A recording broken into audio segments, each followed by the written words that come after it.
The dust from my truck hadn't even settled when I saw them.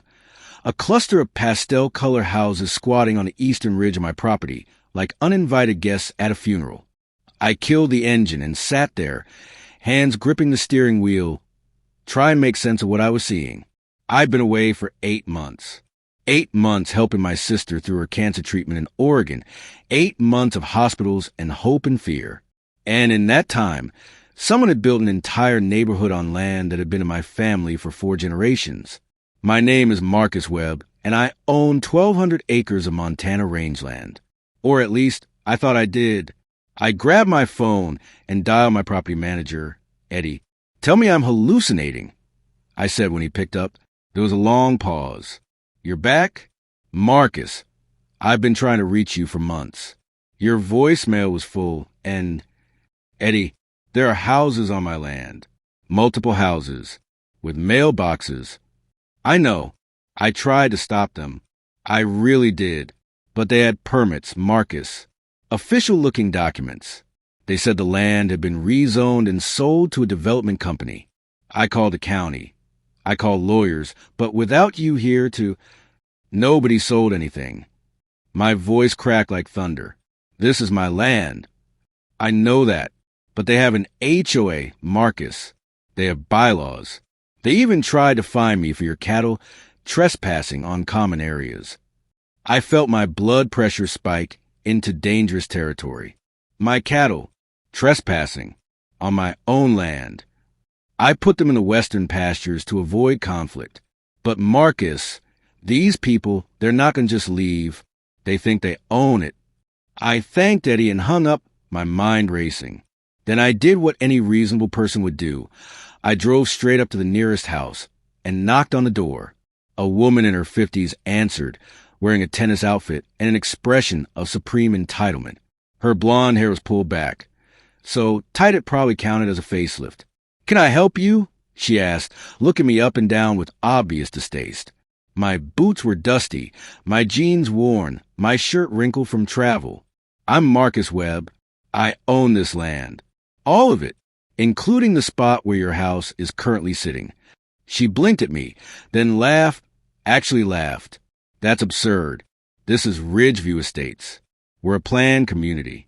I'm Patricia Moreland, HOA president, and I can assure you that everything here is perfectly legal." "Legal?" I pulled out my phone and showed her the property deed, digitally stored. "This document says otherwise.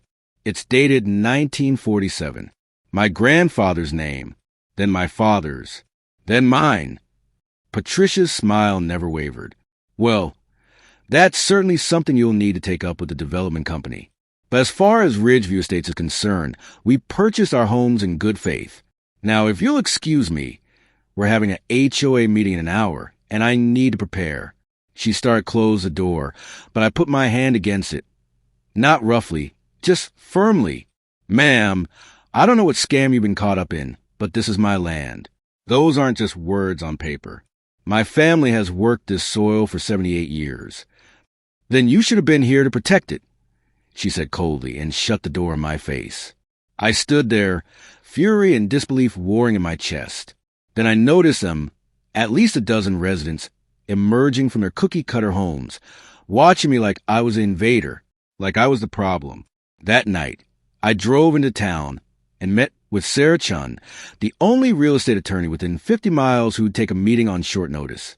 "This is wild," she said, spreading documents across her desk. "Your deed is legitimate and recorded.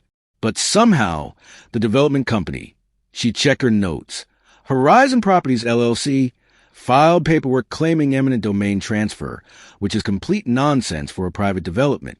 Then they got the land rezoned while you were gone. How is that possible? Corruption, incompetence, or both? The county clerk who approved this was fired 3 months ago for unrelated fraud. But here's the thing, Marcus. Getting these people removed will take time. We're talking lawsuits, evictions, legal battles that could drag on for years." Years! I felt sick. "Sarah, that's my home. That's my livelihood." "I know, but these residents, they have contracts, mortgages, lives built on what they genuinely believe is their property. Even though it's fraud, even though you'll win eventually, The courts moved slowly. I drove back to my ranch, or what was left of it, and spent the night in my old family homestead, staring at the ceiling and planning my next move. The HOA meeting the next evening was held in Patricia's oversized living room. I showed up uninvited.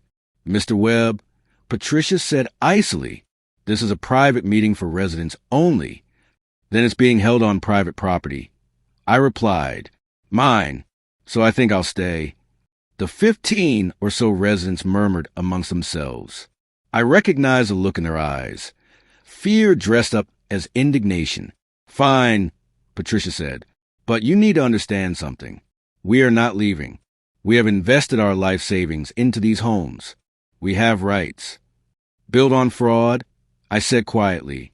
"You were scammed. Horizon Properties sold you land they didn't own. I'm not your enemy here. They are." A younger man stood up, his face red. "That's easy for you to say. What are we supposed to do? Just walk away from our mortgages? Lose everything?" "I'm not asking you to lose everything. I'm asking you to help me find the truth. If we work together." "Work together?" Patricia interrupted. "You show up here making accusations, threatening us with eviction, and you want cooperation? I'm not threatening you. I'm stating facts. This is my land. But I understand your victims, too. Let's find Horizon Properties. Let's get your money back. Let's make this right." An older man in the back spoke up, his voice tired. "I looked into Horizon Properties last month. Something felt off about our HOA fees. The company doesn't exist anymore. Dissolved. The owner, some guy named Richard Kessler, vanished. Took about $8 million with him." The room went silent. "So we're screwed," someone whispered. "We're just screwed." I took a breath. "No, you're not, because here's what we're going to do." Over the next hour, I laid out a plan. I'd sue Horizon Properties assets, whatever could be recovered. Sarah Chun would represent the residents collectively in a class action against the fraud. And in the meantime, I'd lease the land to the HOA for $1 per year until everything was sorted out. "Why would you do that?" Patricia asked, suspicion dripping from every word. "Because kicking you out doesn't get my land back any faster. Because you're not my enemy. And because I looked around the room at these people who built their lives on a lie. My grandfather always said land is worthless if you lose your humanity fighting for it." Patricia's face softened just slightly. "We'll need that in writing. You'll have it by tomorrow." 3 months later, we stood in a county courtroom. Sarah had done the impossible. Traced Kessler's assets to 3 offshore accounts and frozen them. The county admitted fault in the rezoning process. And every single resident of Ridgeview Estates was granted restitution. But here's the thing nobody expected. They voted to stay. With their money secured and the legal issues resolved, the HOA approached me with a proposal, a legitimate long-term lease agreement. They'd pay fair market rent, maintain the property, and I'd retain ownership. My ranch would continue operating on the western pastures. We'd coexist. Patricia extended her hand in my driveway one autumn morning. "I owe you an apology, Mr. Webb." "Several, actually." I shook her hand. "You were protecting your home. I understand that. Still, we judged you before knowing you. And you chose grace when you could have chosen vengeance." I looked out over the ridge, where the pastel houses now sat alongside my cattle ranges, an unlikely community born from chaos. My grandfather used to say the land teaches you, if you let it. It taught me that sometimes the worst invasions lead to the strongest alliances. Patricia smiled. "Well, speaking of alliances, the HOA voted last night. We're officially changing the name to Webbridge Community. It seemed only fair." I felt something catch in my throat. "You didn't have to do that." "Yes," she said firmly. "We did." As she walked back toward her house, legally hers now, properly contracted and paid for, I thought about the past months. The anger, the fear, the lawsuits, and finally, the resolution. My land was still mine. But now I held something my grandfather never could have imagined. Proof that even when people illegally occupy 1,200 acres of your life, sometimes the biggest mistake isn't theirs for trespassing. Sometimes it's yours if you forget that justice and mercy can coexist like houses and cattle on Montana rangeland, under the same endless sky.